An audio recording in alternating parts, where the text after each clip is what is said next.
বাবুদার ইউনিটের সঙ্গে কাজ করার অভিজ্ঞতা যত বলবো কম বলা হবে।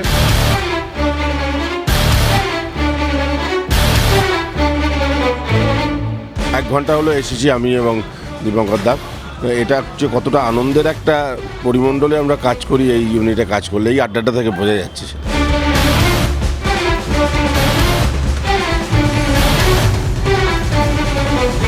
শুটিং চলাকালীন কোনো মজার অভিজ্ঞতা? তোপসের রোলটাই বেছে নিলেন কেন? আচ্ছা, যখন আপনাকে প্রথমবার অফার করা হয়েছিল রোলটা, তখন আপনার কেমন লাগলো? তোপসের রোলটা তো আগে অনেকে করেছেন, আপনার টেনশন হচ্ছে না? 4টে কোশ্চেন ঘুরে ফিরে আসবে, তোকে উত্তর দিতে আমাকে উত্তর দিতে হবে। আমার মনে হয় এর থেকে উত্তরটা আপনারা ভালো দেবেন, যে নতুন ফেলুদা যেহেতু রিবুট করা হচ্ছে, নতুন ফেলুদা তোপসেকে আপনাদের কেমন লাগছে? আমার দারুণ লেগেছে, তোপসে এবং ফেলুদা দুজনকেই দারুণ লাগছে, তখন থেকে তাকিয়ে আছি ওদের দিকে আমি।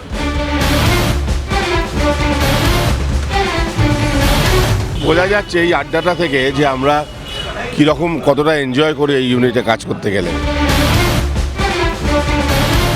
সুতরাং অপেক্ষা করতে হবে ক্রিসমাসের জন্য। ক্রিসমাসে আসছে।